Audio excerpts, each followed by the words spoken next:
Well, welcome to Thinking Green. I'm Rana, and elections are over.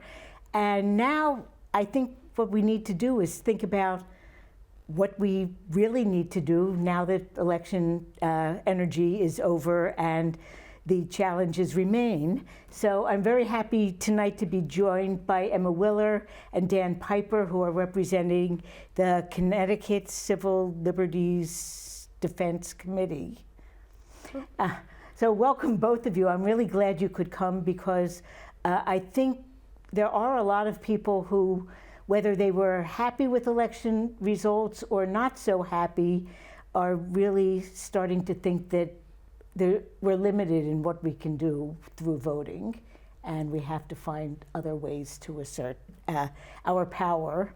So I guess I'll start by asking each of you, whichever order you want, what kind of activism you've been involved in over the years and how you came to be working with this particular collaboration. Sure. So I kind of started off getting involved in climate activism like 5 years ago maybe, and definitely in 2020, the Black Lives Matter protests. But then when I moved to New London, I started volunteering at Red Square Gallery. Highly recommend it. And now the past 6 months, I've been involved in the Civil Liberties Defense Committee. And you've been doing things in Connecticut for a long time now, Dan.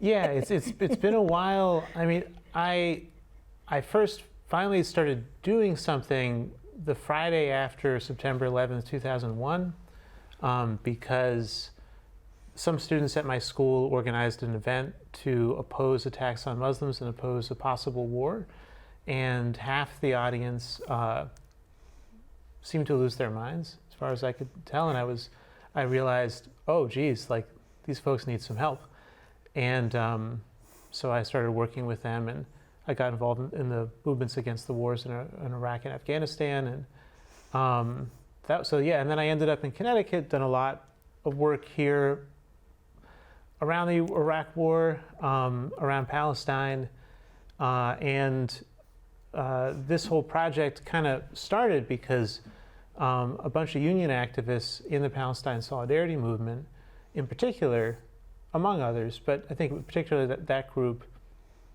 saw these attacks that started at the beginning of the year, and including people being deported for their ideas, or facing deportation for their ideas, or being sent to detention centers in Louisiana for their ideas before deportation. Mahmoud Khalil, Ramesa Ozturk being the most visible of that group, and we could immediately see the effect it had on the movements. And we said, like, look, if we don't organize a fight, if someone doesn't start organizing a fight back and defense of our rights, then the response is going to be to run and hide and hope that this all kind of blows over, and it's only going to get worse if that's what people decide to do. So we thought the more quickly and visibly we can organize a response to the repression, the better.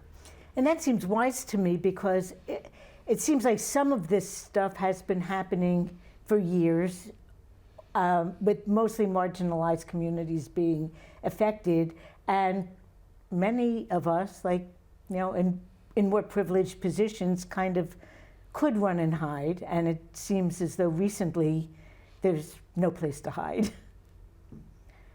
Yeah, absolutely. I mean, I will argue that it's been happening for a very, very long time, but we're kind of at a crisis moment. And like Dan said, the genocide in Palestine is really what sparked a lot of this, a lot of people coming together and activating.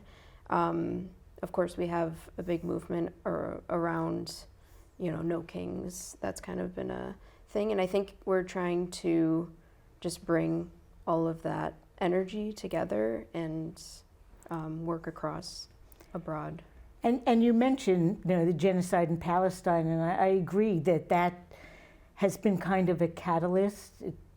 And it almost seems like, a test of some group's clout, how much can we get away with? And it turns out that at least in Gaza, we can get away with a whole lot. And some of those lessons, wrong lessons, I think are finding their way to other spots in the world, including here. And, not just in Texas and Louisiana and Florida, but in Connecticut too. We have had our own, people being taken out of the community and mistreated for no good reason.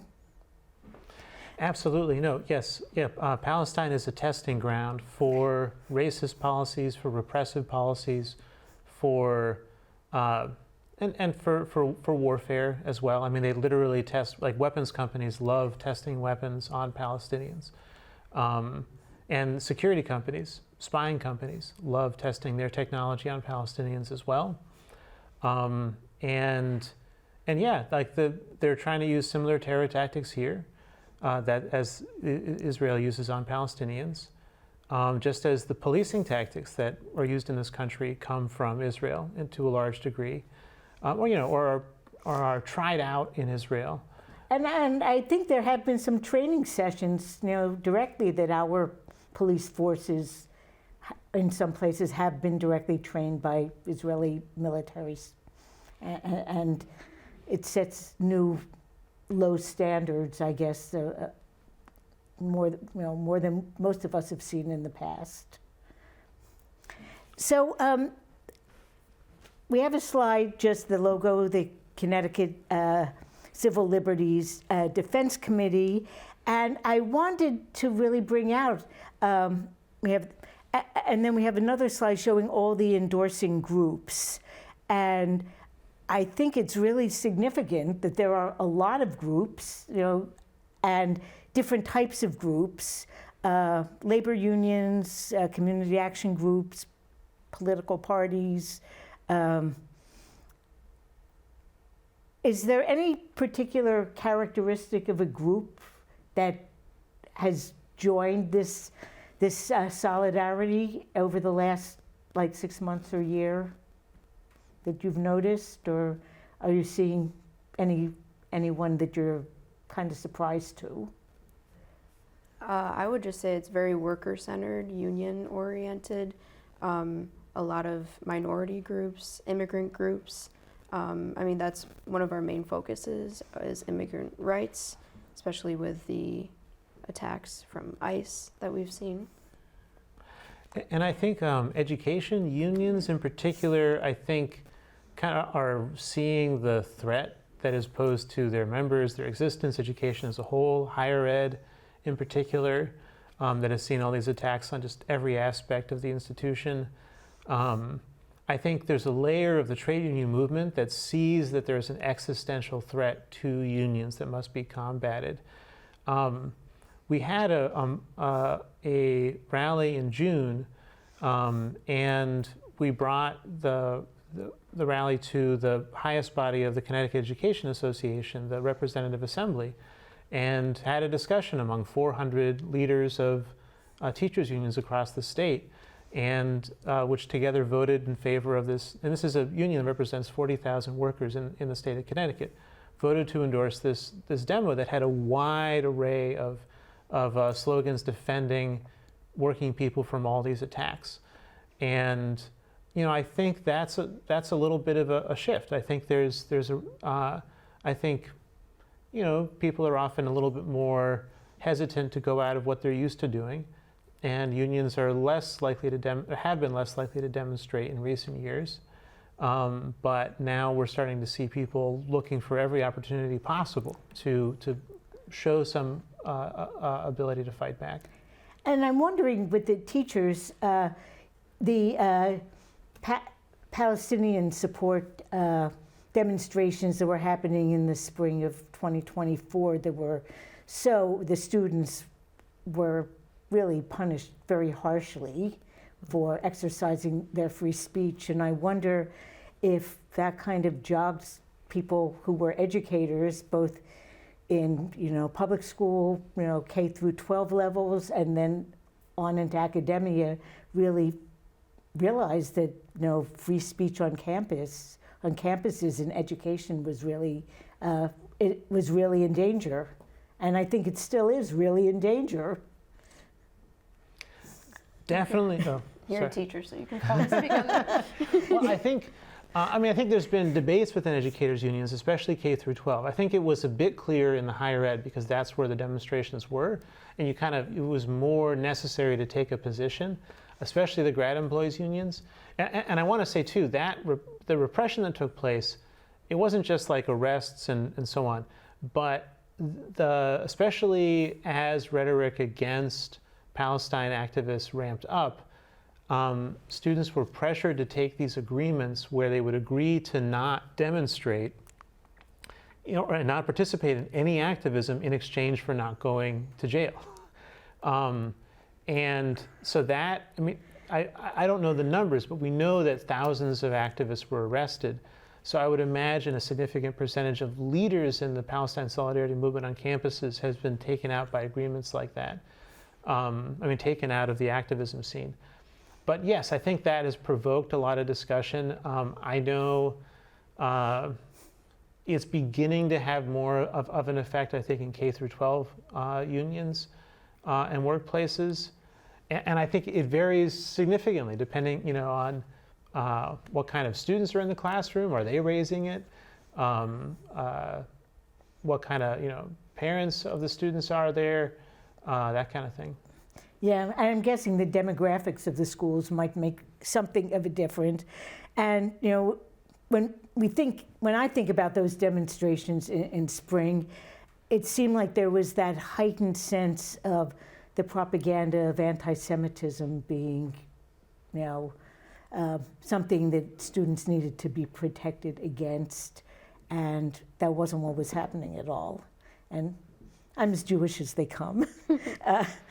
We did 23andMe. I'm like 99.6% Ashkenazi. So I take it personally, actually. And I did live in Israel. So back in the 70s, we left 50 years ago. But I take it really personally when a movement for human rights is weaponized, to be suppressed because of past trauma of one group. It's really, I don't know, I don't even know what adjective. It's so sleazy. It's just a terrible, immoral way to push something that is just horrific. So, yeah. Oh yeah, absolutely. And I would say too that, if you're Jewish, if you're worried about anti-Semitism, the Palestinians are your best allies, right? Like it's a movement against racism. It's a movement against genocide. Absolutely. And look at the people who are making these claims about anti-Semitism. It's Donald Trump. This is a guy who's works with Elon Musk, who gives a Heil Hitler salute. He says of people chanting, "Jews will not replace us," he calls them nice people. This is not somebody who cares about it. He's promoting anti-Semitism. The Christian Zionists are actually the scariest anti-Semites I can think of. Yeah. No, and it's an imperialist project. Yeah. Right. It's I read an article that I haven't.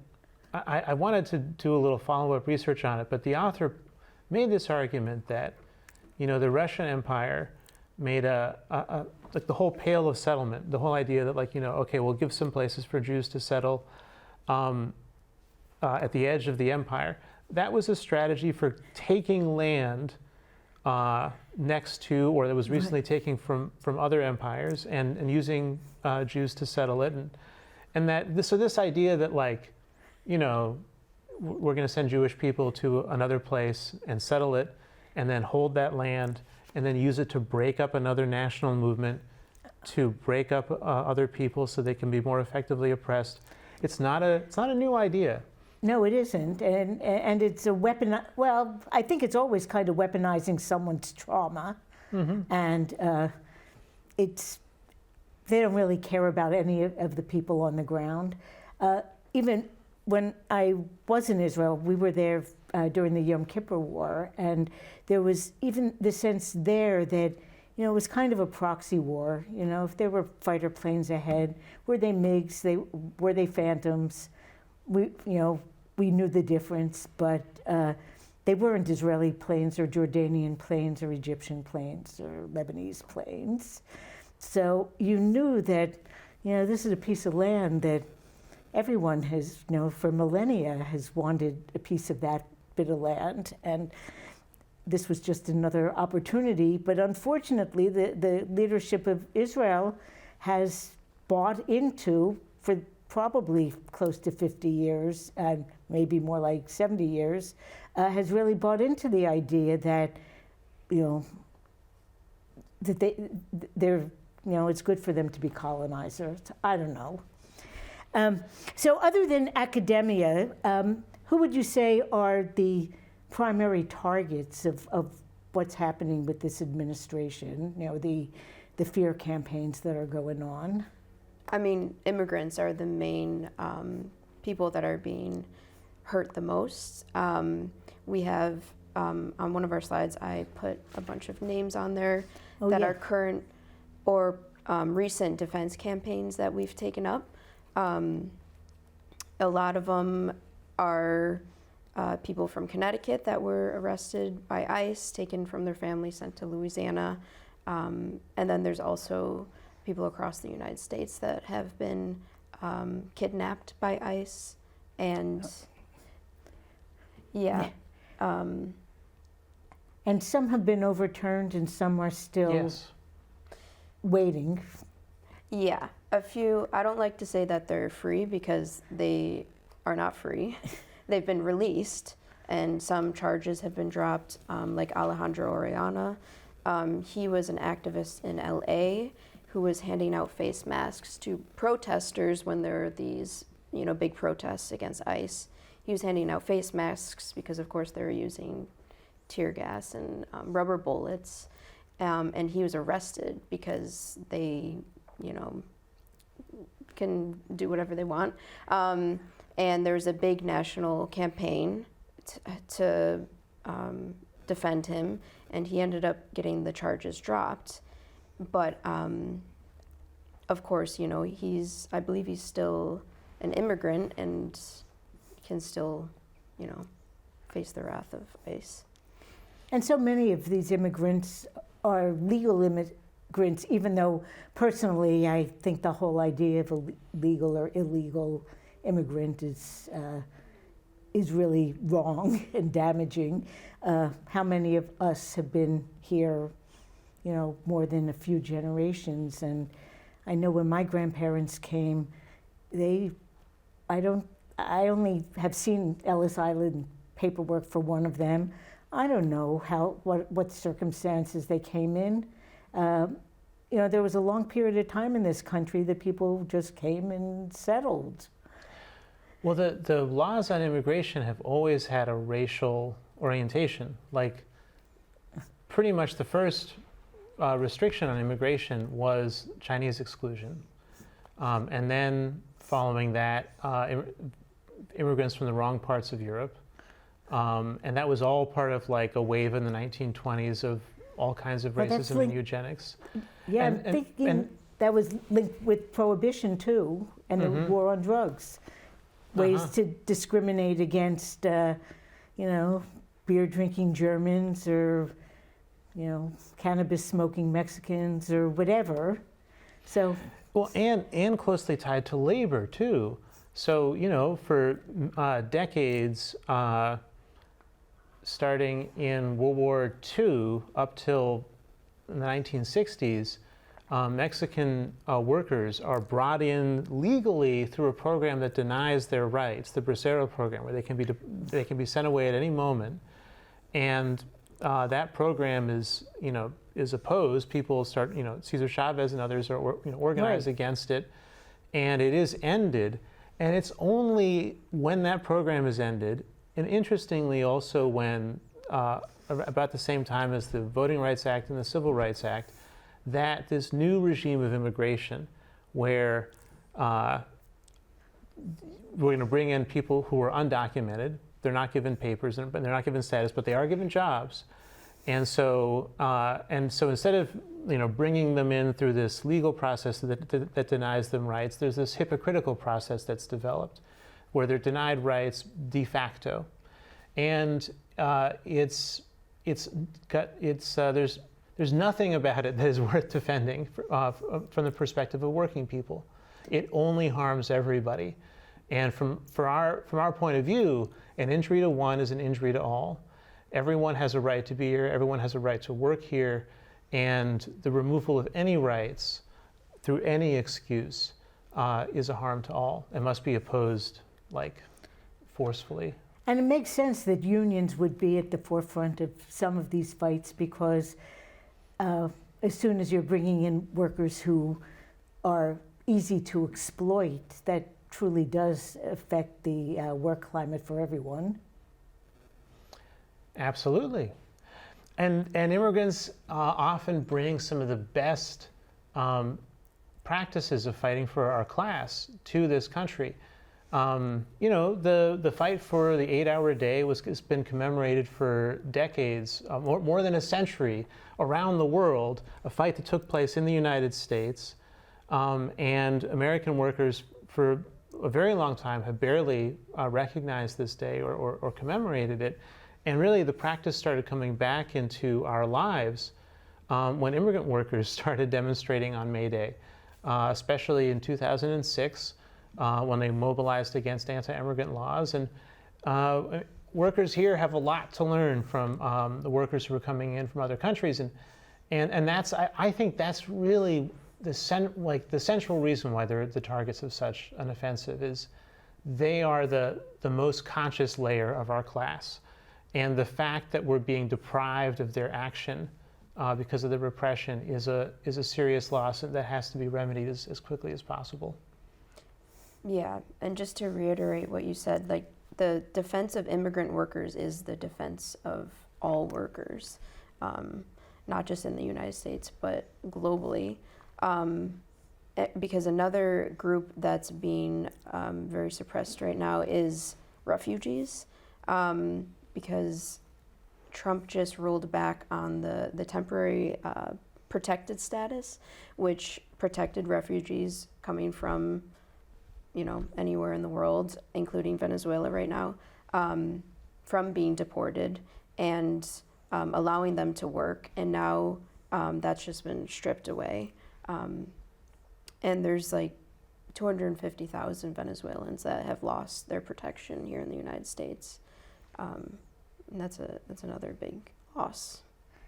And there's no real good thing that can come out of it, because it's actually really awful for the economy too. I think about how much of the agricultural labor in this country is done by migrants who, if they have a choice, I would say they probably wouldn't want to come here now in this climate. Some feel forced to, but they probably would prefer not to.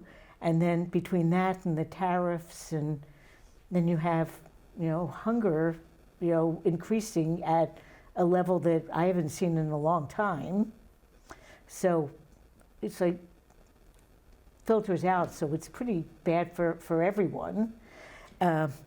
The other groups, I'm trying to think, academia, community activists have been targeted, immigrants, generally Black and brown people. And the trans community. is a major target. The Supreme Court just made this ruling that any passport that is inconsistent with that has a different gender than the gender that was put on a birth certificate is invalid. Which is like, I mean, that's a major attack on people's basic rights of movement, and all the other implications that go along with a passport, and the other implications that can flow from that. I mean, it feels like an extreme thing to say, but that really just strikes as such a Nazi move, which also that regime very much targeted the trans community, and passports were a major nexus. You know, I thought it was interesting. I didn't know this, but it wasn't until the 70s that American passports even required gender to be on them at all. Oh. And this was just in a recent article on the ruling, but that is it's part of it. There's the governmental attacks, but there's this whole conspiracy theory that is being promoted by the far right that ties all of these together: immigrants, trans people, people of color, the whole great replacement theory, that white people are being replaced. And one of the ideas here is that trans people are a conspiracy, or the creation of trans people are some kind of conspiracy to reduce white reproduction. And it's an extremely grotesque, nefarious kind of ideology. And I think we should make no mistake that is at the heart, like that is what is being advanced when the government directly attacks the rights of trans people. Yeah, it's opening up a huge risk of more violence on a community that already faces a lot of violence. And I have to say, some of the attacks on the particular groups do impact people. Like, funny people have biases, that strong feelings that come out. I've been really surprised recently at people I know who think it's awful that trans people are allowed to play sports. And to me, I mean, I'm not really into sports anyway, so I feel like if someone, no one has a God-given right to win first place or second place ribbons. So I don't understand really why people feel that emotional about it, but it really shocks me how people get so upset if someone who's trans, gets a third place ribbon, and the fourth place person didn't get a ribbon. There are some people who are really good propagandists in that group. Their goals are horrible, but they kind of know how to hit some points where, I don't know, reasoning doesn't play much of a part, but it really gets people's emotions zinging. So I think part of what's going on there, and I didn't have a prepared response on this, so I'm not going to be able to give my best thought on it, I think. But so this idea that the government knows when you're born what your gender is, it's a real question of authority. So, like, does an individual person have an understanding of who they are, or does the government get to decide that for you? And I think part of what's being played on is the fact that people, there's a layer of us, because we're taught, like we're taught not to trust ourselves. And so there's a layer that actually does believe that the government knows what you are and not you. And I think part of why people are somewhat inspired by the trans community, and why their presence, one of the many reasons why people who are trans and unafraid pose such a threat, is because it does change the way the rest of us view ourselves. But that is also the part of you that believes that you're not right, the government's right, is unsettled by that. And I agree, yes, there's all kinds of little ways in which that does play around. It's interesting, as you were talking about that, I was remembering in my preschool teacher days that we had a personal safety curriculum for 3 and 4-year-olds. And one of the pieces of it was getting kids in tune with like what they liked, what they didn't like, what felt good to them, what didn't feel good to them. That self-awareness was actually part of a curriculum to help protect kids against sexual abuse. Yeah. Yes. The Yes. first thing, I think Yes. lesson 1 was like correct names of all your body parts, and part 2 was, do you like the feel of sand? Do you not like the feel of sand? And just like getting kids to trust how they responded to things that were happening to them or coming in contact with. So what you're saying is that the government doesn't like that, which might be one of the reasons they don't like, the teachers are targeted. That, educated people are harder to convince of craziness. Well, I'm just talking a lot here. No, No. that's fine. But they're also reverse. I mean, one of the really wonderful things that I think has happened in the last, 20, 30 years or something, is that teachers have been learning how to respect their students better. And, I've even seen this in my own workplace, where I've seen teachers who said things like, well, I'm not going to let my daughter in a bathroom with a man, right? Like that, I've heard that kind of comment. And then, they meet a student who's trans, and they immediately figure out how there's, what's going on here, what they need to do. As far as I can tell, immediately, very quickly. And so the idea that this is child abuse, that teachers learning to respect their students, like that is some kind of nefarious plot, is very sinister. And I think one of the potential ways in which the movement can grow is, teachers who have learned these lessons saying we're going to defend our kids from these attacks. And there are ways, I think you can already point to this. One is teachers' unions endorsing these demos that say no attacks on trans people, and that's a new phenomenon.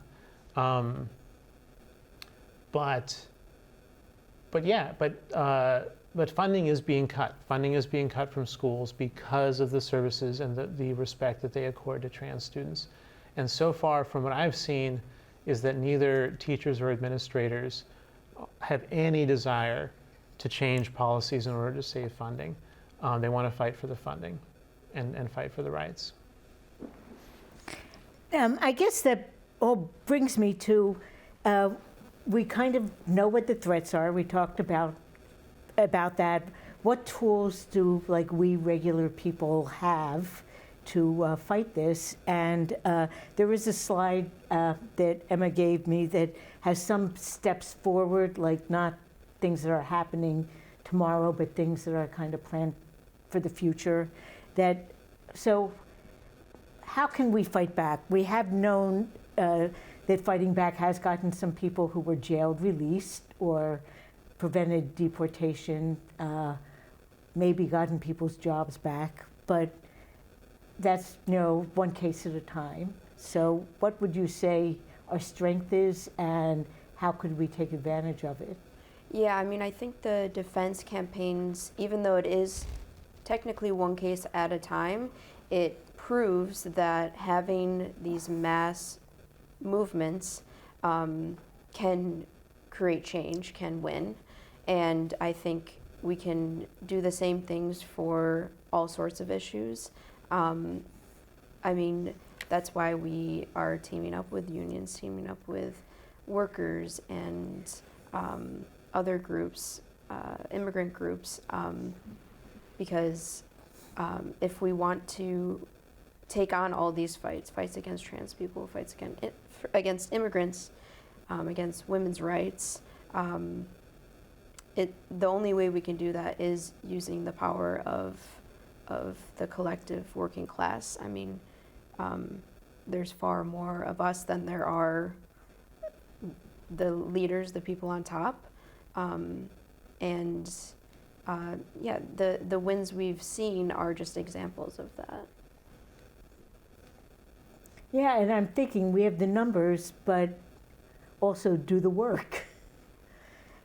And I know there have been some, kind of inspirational things happening with Gaza, with, dock workers refusing to, load weapons onto boats. And I don't think it's been enough, but when it happens, it makes a difference. The people who are, sending these weapons abroad to do violence don't know how to load boats and load ships, I'm pretty sure.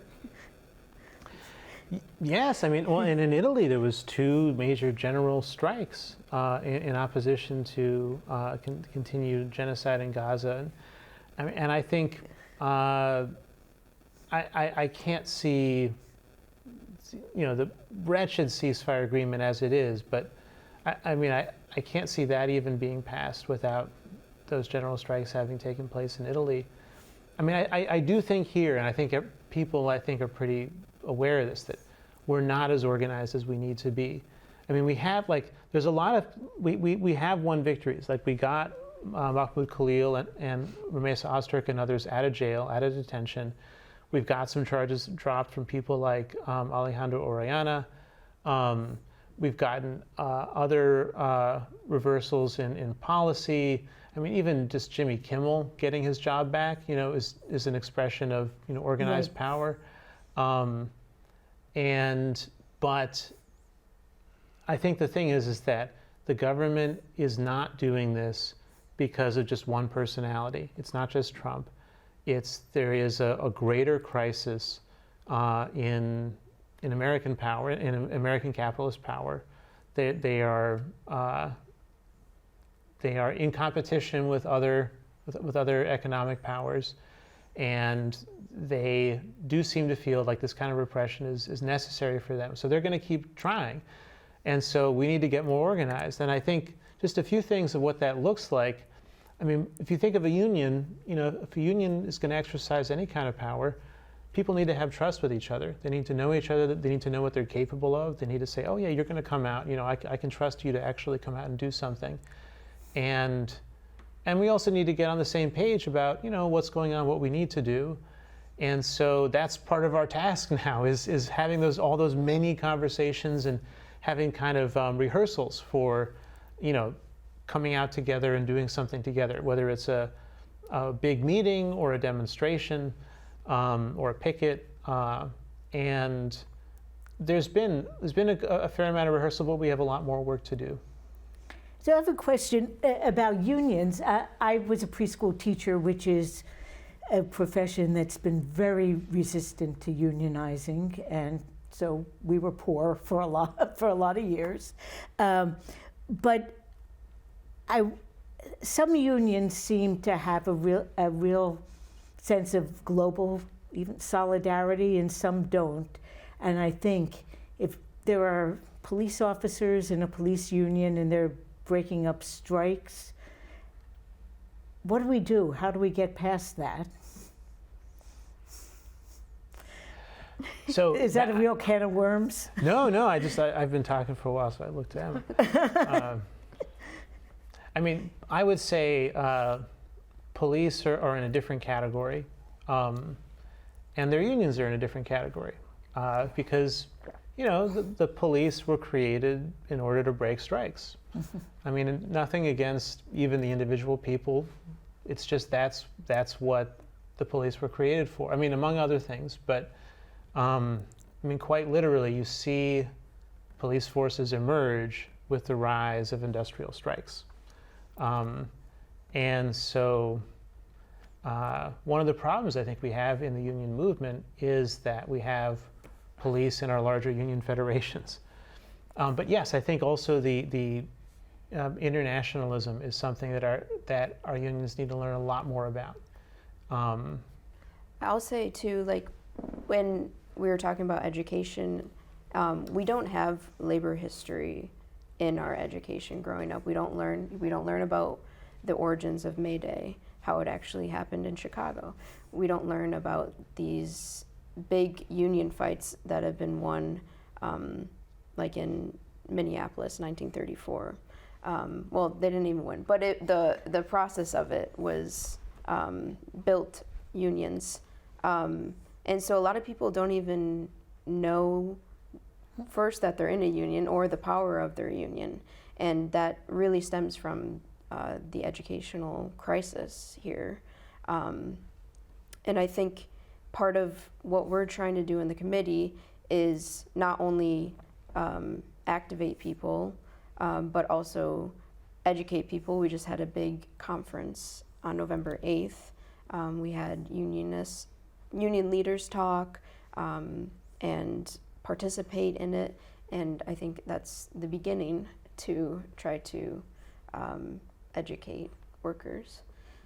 I think it is a challenge when you have a group like a union, but it's operating in a country that is, late stage capitalist. So when we were in Israel, we were members of a kibbutz, and everything was socialist internally, but the relationship, it was an agricultural community, and within the economic markets of the country and the world, it was not socialist. So I'm guessing unions have some of the same challenges, that you can do everything as fairly, as equitably as you like internally, but then there's a whole outside world that has to be related to somewhat differently. Yeah, well, and also we have companies like Amazon that when you try to unionize, they have billions of dollars to fight against you, and now they're using AI to replace workers because they've had these unions or attempts to unionize, and yeah, it just, like you said, it just makes it a lot harder. Well, I think too, we're talking about the current wave of repression, but we also still haven't fully recovered from some prior waves of repression. True. When you talk about internationalism, one of the well springs of internationalism in the labor movement in the United States was the industrial workers of the world. And the wave of repression during and after World War I really smashed that organization. And later waves did a number on other internationalist kind of currents. And, the labor movement did not always tie itself to the Democrats.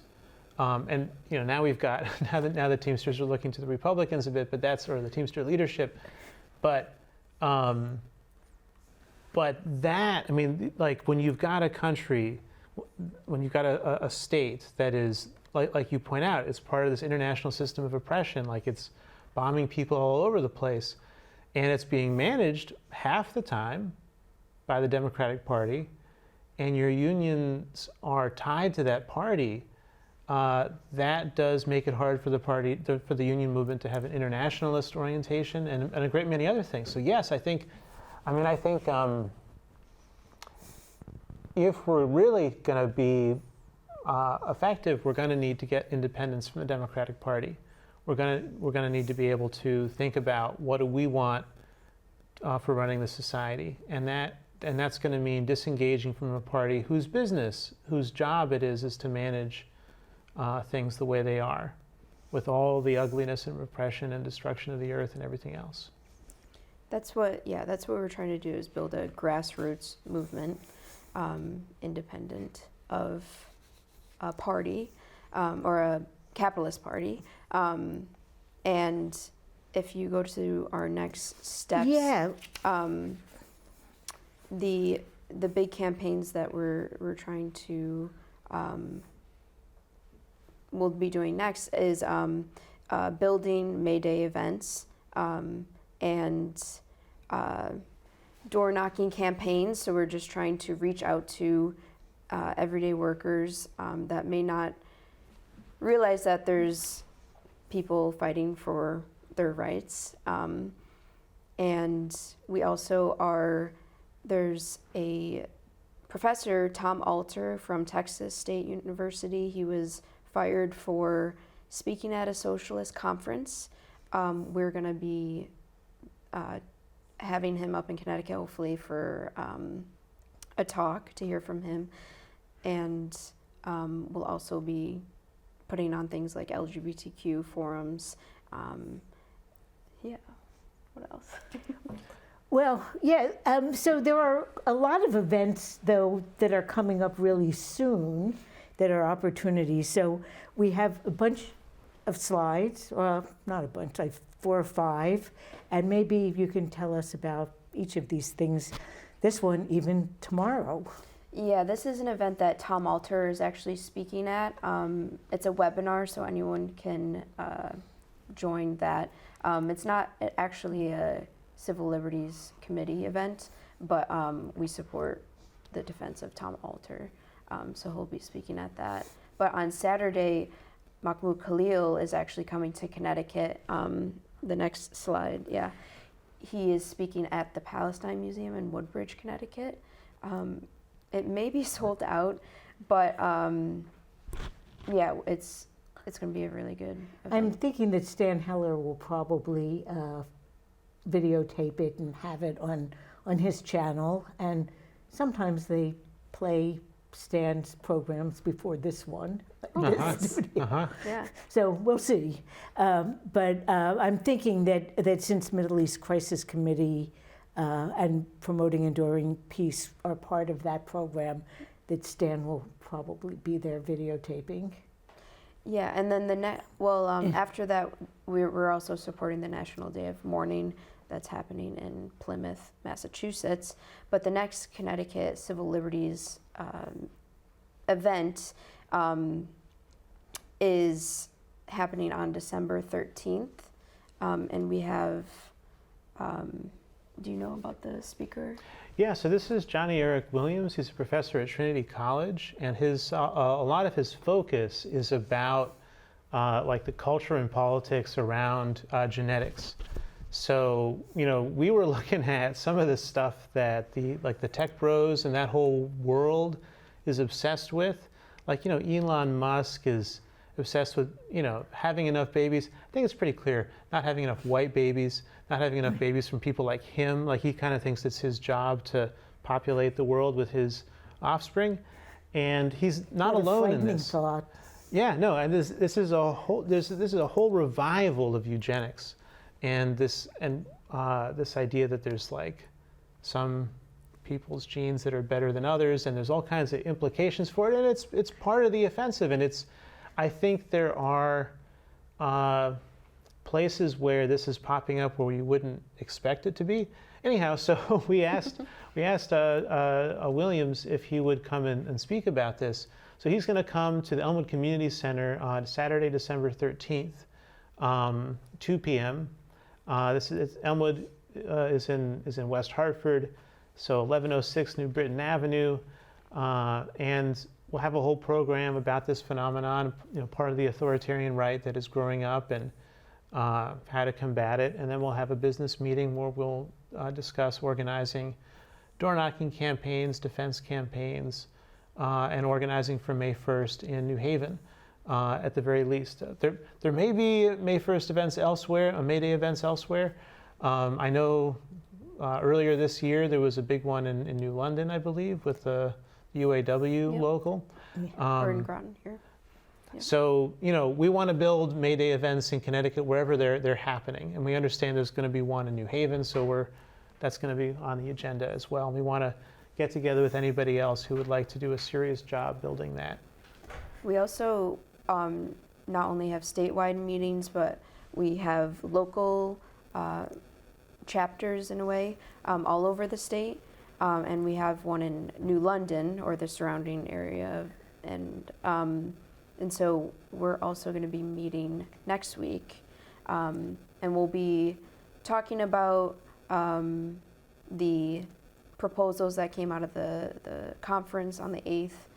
So the door knocking campaigns, and because we not only want to build, statewide, but we also want to build in our communities as well. So there's a group in New Haven, Hartford, Willimantic. I think that's. And I'll miss the new one, London one again. Since I'm flying out to the West Coast that day. I don't know why, something always happens. But how has the group been in New London? I'm kind of curious. It's been pretty good. We just had a forum a couple weeks ago, and there was, about a good attendance, but we're still trying to build it a little more, reach out to more groups, and I think the door knocking campaign will be a good way to do that. Yeah, so we have about 2 or 3 minutes left, so I guess you can each do a little bit of final remarks, what you'd like, what opportunities or what you'd like to offer to people, whatever. Well, I guess just on the door knocking, I think I want to make it clear that, we want to meet new people with the door knocking. We want to find out, where they're at. But we also want to train new activists and new leaders. We think we're just meeting all of these people who want to do something and have all of these different talents and abilities and knowledge. And we want to help them figure out how to put that into the political movement that can defend their lives and the lives of the community. I think this is a really important, significant time, and if you were ever thinking about maybe getting involved or doing something, it's a good time to do it. You're in good company if you do.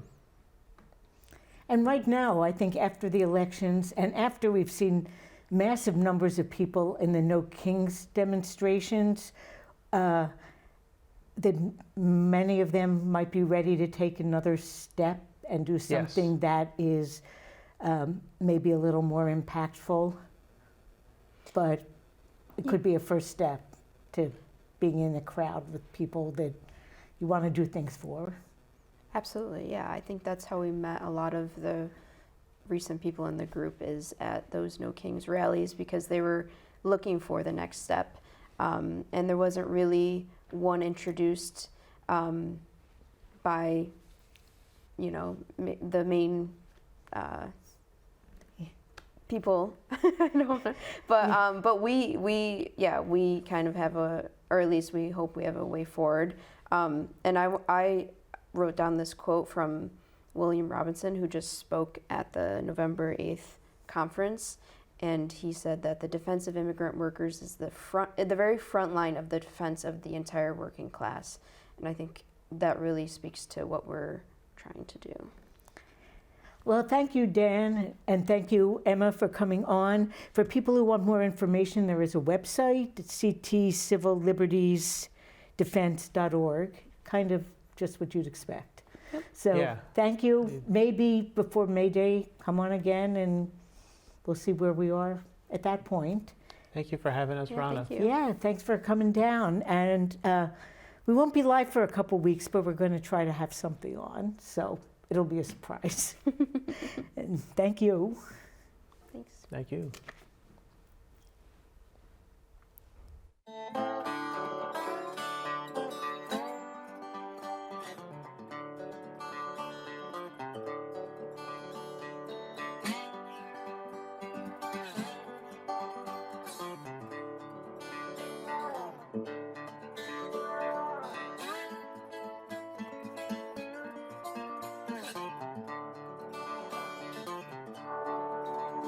When the rain don't